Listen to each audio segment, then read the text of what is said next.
मैंने ये शादी लव मैरिज की थी। पहले वो बहुत अच्छा था। जैसे जैसे मेरी शादी को साल लगते गए, उसके अंदर का शैतानी मर्द जागता गया। मैं उससे मोहब्बत तो बहुत करती थी। अब मैं उसके वहसीपना से तंग आ चुकी थी और उसके इस तरह के जुनून से तंग होकर उसकी दूसरी शादी करवा दी। शादी की पहली रात सौतन के कमरे में छुप कर बैठ गई। सोचा देखूँ तो सही ये लड़की अब कैसे मेरे पति को बर्दाश्त करेगी। मेरे तो होश उड़ गए थे। उस रात वह 16 साल की लड़की ने मेरे पति के साथ सभी हद पार कर दी। मेरा नाम अलका था। मेरी शादी को 4 साल बीत गए थे, मगर अभी तक हमारी कोई औलाद नहीं हुई थी। मेरे पति मुझ पर भरोसा करते थे। मैं बांझ थी, मगर मैंने पति से झूठ बोल दिया था कि मुझे डॉक्टर ने कहा है कि हमारा बच्चा बहुत ही जल्द हो जाएगा, और पति ने भी मेरी बात पर विश्वास कर लिया था। लेकिन अब मैं और ज़्यादा झूठ नहीं बोल सकती थी। मैंने सोचा कि मुझे सारी हकीकत अपने पति को सच सच बता देनी चाहिए। अब मैं उसे और धोखे में नहीं रखना चाहती थी।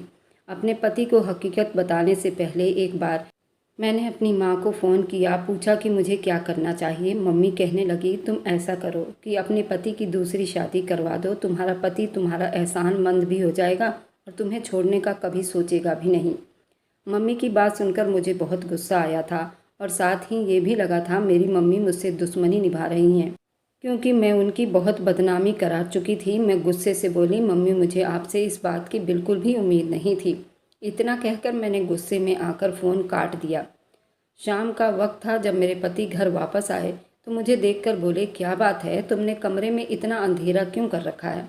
मैं बोली, मेरी किस्मत में ही अंधेरा लिख दिया गया है, उस अंधेरे का क्या करूं। मैं थोड़ा उदास हो गई थी। पति कहने लगा, तुम पागल तो नहीं हो गई, ऐसी बातें क्यों कर रही हो। मैं तुम्हारा पति हूँ, तुम्हारे पास मौजूद हूँ। भगवान का दिया हमारे पास सब कुछ है, फिर बैठे बिठाए तुम्हें क्या हो गया। मैंने पति को फिर सब कुछ बता दिया कि मैं तो बिल्कुल बांझ हूँ और मैं कभी माँ नहीं बन सकती। आज मैं डॉक्टर के पास चेकअप करवाने के लिए गई थी तो उसने कहा कि तुम बांझ हो और अब तुम उम्र भर बच्चा पैदा नहीं कर सकोगी। मेरी बात सुनकर पल भर के लिए उनके चेहरे पर उदासी आई थी, लेकिन जल्दी उसने मेरा हाथ पकड़ लिया और कहा, कोई बात नहीं, तुम मेरे लिए काफ़ी हो, मुझे तुम्हारे सिवा कुछ भी नहीं चाहिए। पति ने मुझे काफ़ी तसल्ली दी। उस वक्त तो मैंने अपना मूड ठीक कर लिया था, मगर एक दिन ये बात मेरी सास को भी पता चल गई थी और फिर उनका मूड बहुत ज़्यादा ही खराब हो चुका था। एक दिन हमारी पड़ोसन हमारे घर आई हुई थी। मेरी सास उससे कहने लगी, तुम मुझे कोई अच्छी सी लड़की ढूंढ कर ला दो, क्योंकि मैं अपने बेटे की दूसरी शादी करवाना चाहती हूँ। हमारी पड़ोसन कहने लगी, तुम्हारी पहली बहू को क्या हो गया जो तुम अपने बेटे की दूसरी शादी करवाना चाहती हो। तब मेरी सास बोली, वो बेचारी तो बांझ है, हमें तो अपनी नस्ल बढ़ानी है ना, इसलिए मुझे अपने बेटे की दूसरी शादी करनी पड़ेगी। ये सब बातें सुनकर मैं थर थर काँपने लगी। जब पति घर वापस आए तो मैं रो रो कर उसे सारी कहानी सुनाई। साहिल ने मेरा हाथ पकड़ा और मुझे कमरे से बाहर ले गया और अपनी माँ के पास ले जाकर खड़ा करके बोला, मम्मी मैं अलका के अलावा किसी और लड़की के बारे में कभी सोच भी नहीं सकता, और मुझे बच्चे से ज़्यादा अपनी पत्नी से प्यार है। इसलिए आज के बाद आप मेरी दूसरी शादी की बात मत करना मेरे साथ। वह गुस्से से आकर अपना सिर हिलाया और कहने लगी, मैंने तो आज तक ऐसा आदमी नहीं देखा जो अपनी बांझ पत्नी की इस तरह नखरे उठाता हो। जबकि मुझे पति की बात से सुनकर मेरा हौसला बढ़ गया था। मैं बहुत ज़्यादा खुश हो गई थी। कितना प्यार करने वाला पति मिला है। मैंने दिल ही दिल में भगवान का बहुत धन्यवाद किया। पति का प्यार मेरे लिए ऐसे ही सातों जन्मों तक रहे।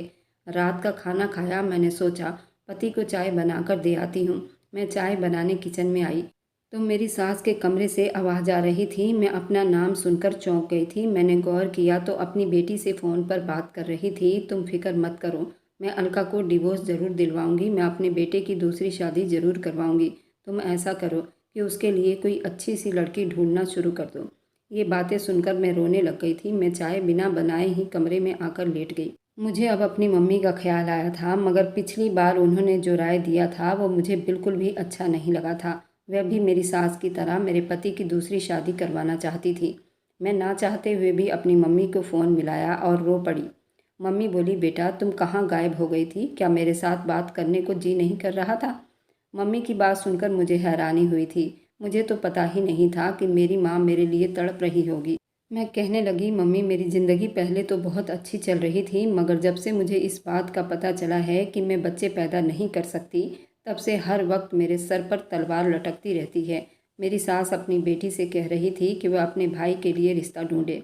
अभी तो मेरे पति के साथ मेरा रिश्ता बहुत अच्छा है, मेरे लिए अपनी माँ से भी लड़ता है, मगर वो है तो एक आदमी ही ना। कब तक मुझे अपने दिल की रानी बनाकर रखेगा? एक ना एक दिन तो उसे इस बात का एहसास ज़रूर हो जाएगा कि उसकी ज़िंदगी में भी एक बच्चा होना चाहिए। उसे दूसरी शादी कर लेनी चाहिए। मम्मी कहने लगी, मुझे ये बात सुनकर बहुत तकलीफ़ हो रही है कि उस वक्त तुम पर क्या बीतेगी। इसलिए तो तुम्हें मैंने पहले ही ये सलाह दी थी कि अपने पति का अपने हाथों से दूसरी शादी करवा दो। वह अपने करोड़ों की जायदाद का क्या करेगा? अगर उसके पास कोई बच्चा ना हुआ तो उसके इतने सारे जायदाद का क्या होगा? इसलिए तुम मेरी बात को समझो और इस बात पर गौर करो। उसे वारिस तो चाहिए ना। आज नहीं तो कल वह दूसरी शादी के बारे में ज़रूर सोचने लग जाएगा। अगर तुम्हारे पति ने अपनी मर्जी की लड़की से शादी कर ली तो फिर सोचो तुम्हारा क्या होगा। मेरी मानो तो किसी गरीब लड़की से उसकी शादी करवा दो। वह तुमसे प्यार से बात करेगी और तुम्हारा एहसानमंद भी रहेगी और कभी तुम्हारी जगह लेने की कोशिश नहीं करेगी। बच्चा पैदा करेगी तो तुम भी बराबर की माँ कहलाने की हकदार भी रहोगी। मम्मी की बातें सुनकर मुझे लगा वह बिल्कुल ठीक कह रही हैं। मैं बोली, मम्मी आपकी नज़र में कोई ऐसी लड़की हो तो मुझे ज़रूर बता देना। मैंने सोच लिया था कि पति की दूसरी शादी करवाए बिना मेरा अब इस घर में गुजारा नहीं हो पाएगा। जबकि ये बात मेरे दिल पर किसी छुरी की तरह चल रही थी कि मैं खुद अपने हाथों से अपने पति की शादी करवा रही थी। लेकिन ये मेरी मजबूरी थी और मुझे अपने पति पर पूरा भरोसा था। मेरे पति का प्यार मेरे लिए कभी कम नहीं होगा और इसलिए मैंने घर वालों से चोरी छुपके से पति के लिए लड़की ढूंढने लगी थी। अपने पति के लिए गांव की लड़की ढूंढ रही थी। मेरे ससुराल में मेरे पड़ोस में एक मेरी सहेली बन गई थी। वो मुझे बहुत मानती थी। मैं अपने दिल की बात ज़्यादातर उसी से किया करती थी। उसने मुझे बताया कि तुम चिंता मत करो, मैंने तुम्हारे लिए एक ऐसी लड़की का इंतज़ाम किया है, वह कभी अपनी ज़ुबान नहीं खोल सकेगी। वह लड़की गरीब है और उसके माता पिता की बहुत पहले ही मृत्यु हो गई है और वह लड़की अपनी बहन बहनोई के घर रहती है। उसका बहनोई बहुत शराब पीता है। उसकी बहन चाहती है कि इसकी कैसे भी करके शादी हो जाए। वह लड़की तुम्हारे पति के लिए बिल्कुल ठीक रहेगी। मैंने उसकी बात मान ली थी और मैं अपने घर में बैठे आज बहुत रो रही थी। मेरा मन बहुत उदास हो रहा था। मुझे वो दिन याद आया जब पहली बार मेरी मुलाकात साहिल से हुई थी। मेरे माँ बाप, मेरा भाई मुझ पर अपनी जान छिड़कते थे। मेरी ज़िंदगी बहुत खूबसूरत थी, मगर मुझे सिर्फ एक बात का बहुत गम था और वह ये था, मेरा रिश्ता मेरे दादा दादी ने बचपन में ही तय कर रखा था और जिस लड़के से मेरा रिश्ता तय किया गया था उसका नाम बंटी था। उसने 10वीं तक पढ़ाई की थी। उसके बाद उसने अपनी पढ़ाई भी छोड़ दी थी। बंटी एक नंबर का लड़कीबाज लड़का था। उसके स्कूल में ही कितनी लड़कियों से दोस्ती थी। गांव वाले और मेरी सहेलियां बताती थी, इसकी आदत अच्छी नहीं, यह हर उस लड़की पर डोरे डालता है जो खूबसूरत होती हैं। जबकि मैंने तो ग्रेजुएशन की हुई थी, उससे ज़्यादा पढ़ी लिखी थी। हमारे गांव में लड़की अगर 10वीं पास कर ले तो बहुत बड़ी बात समझी जाती थी। और फिर बंटी तो बहुत ही अजीब तरह का इंसान था। पढ़ाई तो मेरे भाइयों ने भी की हुई थी, मगर वो बहुत प्यारे थे। बात करने का ढंग था और मम्मी ने मेरे भाइयों की बहुत अच्छे तरीके से परवरिश की थी। मगर बंटी को तो अच्छे बुरे की तमीज़ तक नहीं सिखाई गई थी। गांव की हर दूसरी लड़की के साथ उसका चक्कर चल रहा था। उसकी उन्हीं हरकतों की वजह से मुझे उससे बहुत ही ज़्यादा नफरत हो गई थी। बंटी की एक बात जो मुझे बहुत ही बुरी लगती थी वो ये थी कि गांव की हर दूसरी लड़की से उसके चक्कर के बारे में सुन चुकी थी, लेकिन उसके बावजूद भी वो मुझसे प्यार का दावा करता था। एक बार बंटी मेरे लिए गांव के मेले से चूड़ियाँ लेकर आया था। उसके उन हरकतों से मुझे उस पर और ज़्यादा गुस्सा आता था। मैं उसकी लाई हुई चूड़ियाँ अपने पैरों के नीचे डालकर तोड़ देती थी। मेरी इस हरकत से मैंने पहली बार उसकी आंखों में आंसू देखे, लेकिन वह इतना गिरा हुआ था कि अगले ही दिन एक लड़की के साथ घूमते हुए मैंने खुद अपनी आंखों से देखा था। वह लड़की कोई और नहीं, मेरी बेस्ट फ्रेंड थी और वही मुझको सारी बातें बताया करती थी। अभी मेरे दिल में उसके लिए थोड़ी सी प्यार जागी थी, वह भी अब ख़त्म हो गई थी, क्योंकि मैंने उसको अपनी सहेली के साथ भी देख लिया था। मेरी नज़रों में वह अब बहुत बुरी तरह से गिर चुका था। मम्मी पापा से बात करती तो वह कहते कि कोई बात नहीं, बंटी अभी बच्चा है, खुद ही संभल जाएगा। खैर, कुछ साल पहले मेरे बड़े भाई ने गांव में अस्पताल बनाने की अपील की थी। उन्हीं दिनों हमारे गांव में एक टीम आई थी और ज़मीन वगैरह की नपाई का काम चल रहा था और फिर गांव में एक बहुत ही बड़े अस्पताल की नींव रखी गई थी। वहाँ सब लोग ही पापा के फैक्ट्री में ठहरे हुए थे। कुछ दिन के बाद सब लोग वापस चले गए, मगर एक ऐसा इंसान था जो वापस नहीं गया था। उसका नाम साहिल था। उस गांव की हवा उसे बहुत अच्छी लगी थी, इसलिए उसने पापा से परमिशन लेकर कुछ दिन यहाँ रहने का इरादा बना लिया। एक दिन मैं अपनी सहेलियों के साथ निकली तो मेरी नज़र उस पर पड़ी। वो मुझे पहली नज़र में ही पसंद आ गया। उसकी आंखों की चमक बता रही थी कि मैं भी उसे पसंद आ गई हूँ। और फिर अगली बार आंखें खुद ही मिलने लग गई थी और वह मुझे मुस्कुराकर देखता था और कहता था, मैं भी आपका इंतज़ार कर रहा हूँ। उसने मुझे अपना मोबाइल नंबर दिया। मैंने मम्मी के फ़ोन से उससे फ़ोन किया और हम दोनों की मोहब्बत परवान चढ़ने लगी थी। वह कहने लगा, मैं तुम्हें अपनी ज़िंदगी में शामिल करना चाहता हूँ। तब मैंने उसे अपने मंगेतर के बारे में सब कुछ बता दिया। वो मेरी बात सुनकर बहुत हैरान हुआ। कहने लगा, वह तो बहुत ही अजीब इंसान है। उसके साथ 2 मिनट भी कोई खड़ा होकर बात नहीं कर सकता। तुम उसके साथ पूरी ज़िंदगी कैसे बिताओगी? मैंने साहिल से कहा कि तुम अपना रिश्ता लेकर मेरे घर आ जाओ, हो सकता है मेरे माँ बाप को मुझ पर तरस आ जाए। उसने हामी भर ली थी और वापस शहर चला गया था और फिर पूरे 2 महीने के बाद अपनी बहन और माँ के साथ हमारे घर आया था। उसे मेरे पापा ने रिश्ता देने से मना कर दिया। मैं हर वक्त रोती रहती थी। मेरी भाभियाँ, मेरी मम्मी मेरा दिल बहलाने का कोशिश किया करती थी कि एक दिन मैंने पापा से खुद ही बात करने का फ़ैसला किया। मैंने उनसे कह दिया कि मैं उस आवारा बंटी से शादी बिल्कुल भी नहीं कर सकती। पापा ने मेरे सर पर हाथ रखकर बोला, बेटा, अपने पिता को जुबान दे रखी है। मेरे पिता ने मरने से पहले मुझे वादा किया था कि मैंने तुम्हारी शादी बचपन में ही बंटी से लगा दी थी। अब ये शादी किसी भी कीमत पर नहीं रुक सकती। और तुम्हारे मन में जो भी बंटी को लेकर गलतफहमी है, बंटी की गारंटी मैं लेता हूँ।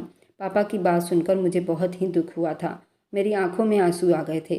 पापा कहने लगे, कोई बात नहीं, वक्त के साथ साथ सब ठीक हो जाएगा। औरत अगर अच्छी और वफादार हो तो बुरे से बुरे लड़के को भी ठीक कर लेती है। पापा ये कहकर बाहर निकल गए थे। मैंने उसी वक्त साहिल को फ़ोन किया। मैं बुरी तरह से रो रही थी। कहने लगा, तुम फिक्र मत करो, मैं तुम्हें इस तरह बर्बाद नहीं होने दूंगा। मैं तुम्हें लेने आ रहा हूँ। फिर मैं भी उसके साथ शहर भागकर चली आई। मुझे मालूम था मेरे पापा की बहुत बदनामी होगी, मगर मैं मजबूर थी, उसको खोना नहीं चाहती थी। फिर साहिल ने मेरे साथ शादी की और मुझे अपने घर ले गया। मगर जब उसकी माँ को पता चला कि वो मुझे घर से भगा लाया है तो वह कहने लगी, बेटा, तुम गांव के प्रधान का मुकाबला नहीं कर सकते। मुझे डर है वह तुम्हें कोई नुकसान न पहुंचा दे। साहिल भी एक करोड़पति बाप का बेटा था, मगर मेरी सास जरा पुराने ख्याल की औरत थी। उन्होंने घर से भागी हुई लड़की को बहू स्वीकार नहीं कर पा रही थी। उन्होंने मेरे और मेरे पति के बीच फूट डालने की बहुत कोशिश की थी, लेकिन साहिल एक अच्छा पति साबित हुआ था। जिंदगी के हर मोड़ पर उसने मुझे इज्जत दी। ये भी भगवान की बहुत कृपा थी। मेरे पापा और भाइयों ने मेरा पीछा नहीं किया था, नहीं तो वो मेरी ज़िंदगी बिल्कुल नरक बनाकर रख देते।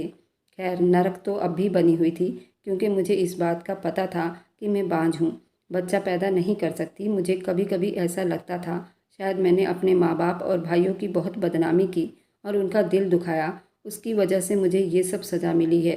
अब मैंने अपने पति की दूसरी शादी करवाने का ठान लिया था। मैं अपनी सास के जिद के आगे अपनी ज़िंदगी बर्बाद होने नहीं देना चाहती थी। इसलिए मैंने अपनी सास से ये बात छुपाकर अपनी सहेली को सारी बात बताई और वो मेरा साथ देने के लिए तैयार हुई। मैंने अपनी सहेली को अपने घर बुलाया। उसने मेरे सामने एक लड़की की तस्वीर रखी। मैं तो उसकी खूबसूरती देखकर ही बिल्कुल दंग रह गई थी। ऐसा लग रहा था जैसे चांद का टुकड़ा हो। उस लड़की की तस्वीर देखकर मैं बोली, मैं कभी भी अपने पति की शादी इस लड़की से नहीं करवाने वाली थी। उसकी खूबसूरती देखकर मेरा पति तो उसके इश्क में ही कहीं पागल ना हो जाए। मेरी सहेली कहने लगी, ये रिश्ता बहुत ही अच्छा है, उसको हाथ से मत जाने दो। ये सुनकर मैंने उसकी बात मान ली और फिर अपने पति की शादी उस लड़की से करवा दी। पर उस लड़की ने एक शर्त रखी थी कि मेरे पति के अलावा मेरा मुंह कोई नहीं देख सकता। बाकी तुम लोग जैसा कहोगे मैं वैसा ही करूँगी। मगर मैं देख रही थी कि शादी के कुछ दिन के बाद से ही मेरा पति बदलने लगा था। अपनी दूसरी पत्नी के कमरे से निकलता ही नहीं था। ऐसा लगता था जैसे वो मुझसे प्यार ही नहीं करता, बल्कि उस लड़की से करता है। फिर एक दिन मैंने अपने पति की असल हकीकत मालूम की। मैं छुपकर उसके कमरे में बैठ गई। मैंने उस लड़की को सिर्फ तस्वीर में देखा था। आज मैं उसको हकीकत में देखने की इच्छा कर रही थी। तभी साहिल के आने से पहले मैं पर्दे के पीछे छुपकर बैठ गई, ताकि साहिल और उस लड़की के बारे में जान सकूं। जब मैं उस लड़की को देखा तो मेरे पैरों तले से ज़मीन निकल गई थी, क्योंकि वह लड़की कोई और नहीं, हमारे गांव की मेरी बेस्ट फ्रेंड थी। पर उसने ऐसा क्यों किया था? वह तो बंटी से मोहब्बत करती थी। बंटी उसको पसंद करता था, ऐसा मेरी सहेली ने मुझे बताया था। और वही बंटी के बारे में सारी बातें बताया करती थी, जिसकी वजह से मुझे बंटी से नफरत होती चली गई। उसके बाद तो मैं सारी हकीकत जानती चली गई। साहिल कह रहा था कि मैं गांव में तुम्हें पसंद करता था, पर तुम हो कि बंटी को पसंद करती थी। इन्हीं वजह से मैंने ये सब जाल बिछाया और आज तुम देखो, तुम मेरी बाहों में हो। मेरी पत्नी कोई बांझ नहीं है, उसे तो पांच बनाया है। मैंने डॉक्टर को रिश्वत दी ताकि उसकी रिपोर्ट बदल दे और डॉक्टर ने ऐसा ही किया। आज सच में अलका ये मानकर बैठी है कि वो बांझ है। और साहिल मेरे पीछे इसलिए आया था कि वो मालिनी से मोहब्बत करता था और मालिनी मेरी बेस्ट फ्रेंड थी। लेकिन मालिनी तो बंटी से मोहब्बत का दावा करती थी। फिर उसने ऐसा क्यों किया? अब उसने मेरे पति से शादी क्यों की? ये एक बहुत बड़ा राज था। पर अब मुझे शादी के नाम से ही नफरत हो गई थी। मोहब्बत तो दूर की बात थी। अब मुझे उस हर चीज़ से नफरत हो गई थी। मगर मैं अलका को नहीं छोड़ सकता, क्योंकि मुझे पता है कि उसका बाप और भाई कितना खतरनाक है। इसलिए मैं उसको छोड़ने का सोच भी नहीं सकता। और जो औरत मेरी यहाँ पर सहेली थी, वह भी इन लोगों से मिली हुई थी। वह मानने की दूर की रिश्तेदार थी। तुम्हारे रिश्तेदार के साथ मिलकर तुमसे शादी का प्लान बना लिया। इस बार भी अलका बेवकूफ़ बन गई थी और मेरी शादी तुम्हारे साथ आखिरकार हो गई। मालिनी के आंखों में आंसू थे। मुझे ऐसा लग रहा था मालिनी खुश नहीं है, और जो तस्वीर दिखाई गई थी वह किसी और लड़के की थी। मालिनी भी बहुत ज़्यादा खूबसूरत थी। मेरी जान, तुम मुझे पहली नज़र में भा गई थी। तुम्हारे लिए मुझे क्या से क्या करना पड़ा। उसने कहा कि आखिर पैसों की ही जीत होती है। मैं जीत कर भी हार गई और तुम हार कर भी जीत गए। इसमें दो लोगों का बहुत ज़्यादा नुकसान हुआ है और शायद वे दोनों ही सच्चे प्रेमी हैं।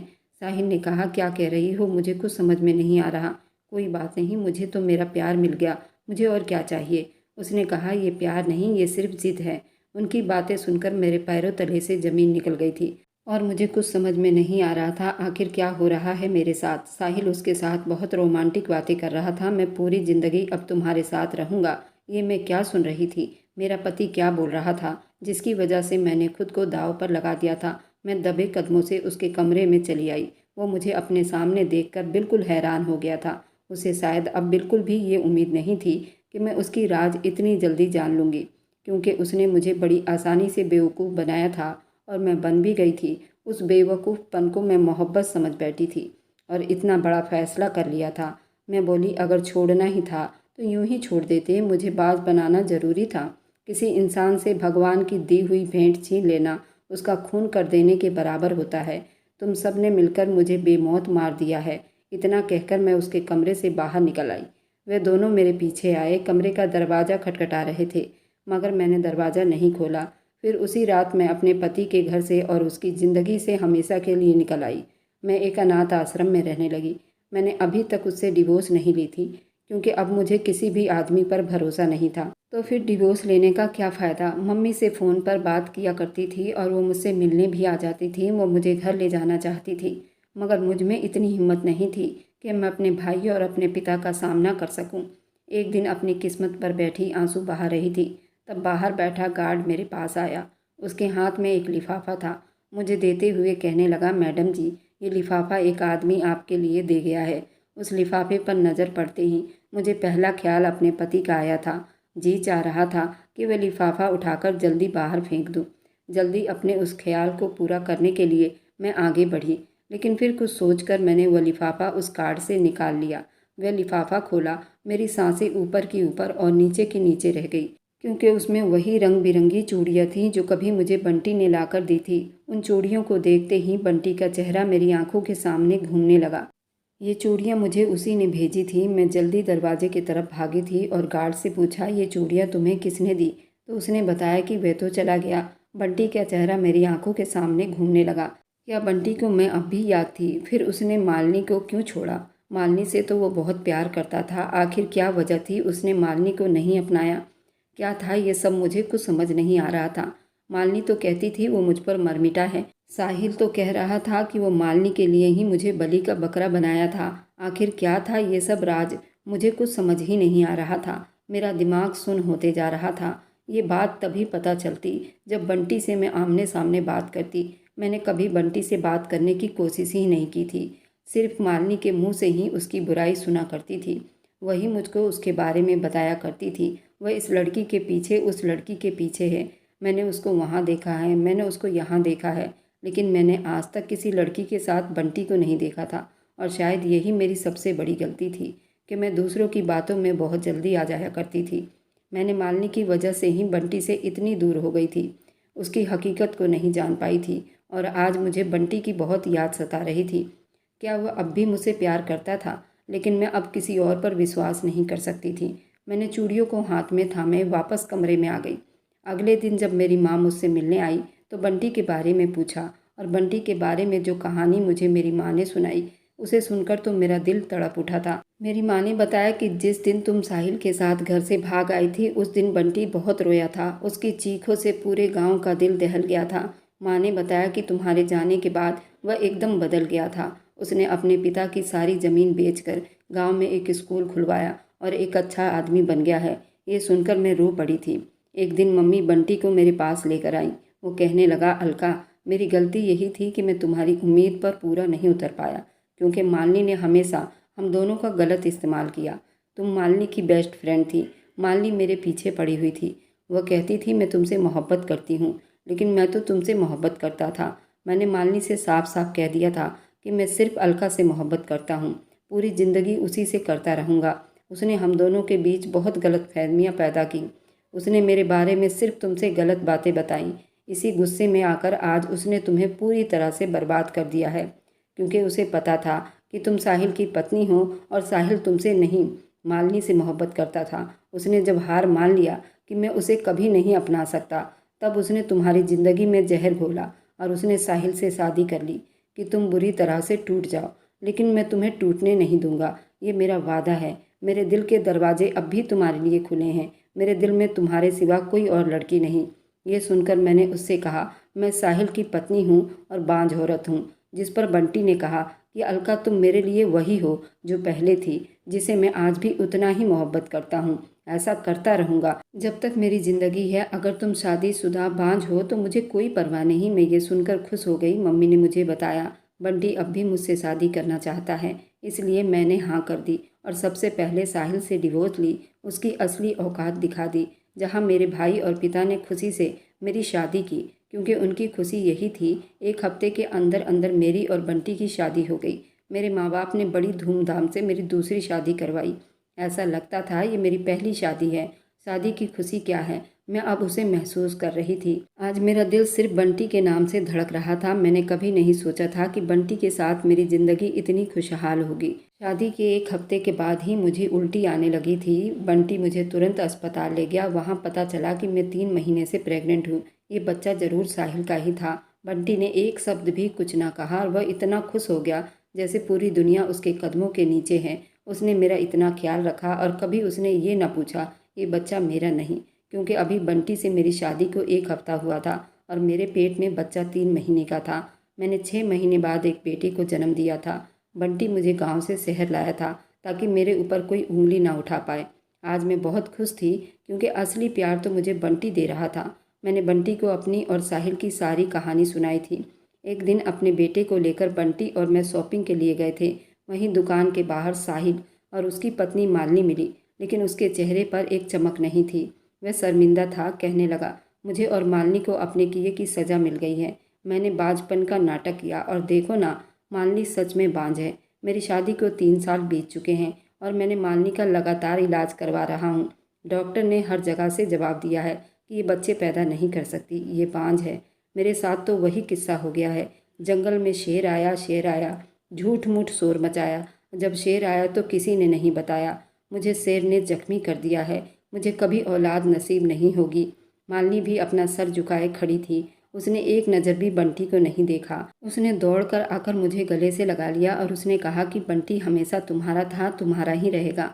मैंने 3 साल के बेटे को अपनी उंगली पकड़ा रखी थी और बंटी ने मेरी 2 महीने की बेटी को गोद में उठा रखा था। यानी हम दोनों स्वस्थ थे और बंटी की एक बेटी थी और साहिल से मुझे बेटा पैदा हुआ था। और ये बात बंटी बखूबी जानता था, लेकिन बंटी ने कभी जुबान पर नहीं लाया था और ना ही कभी बंटी ने उन दोनों बच्चों में कोई फ़र्क किया था।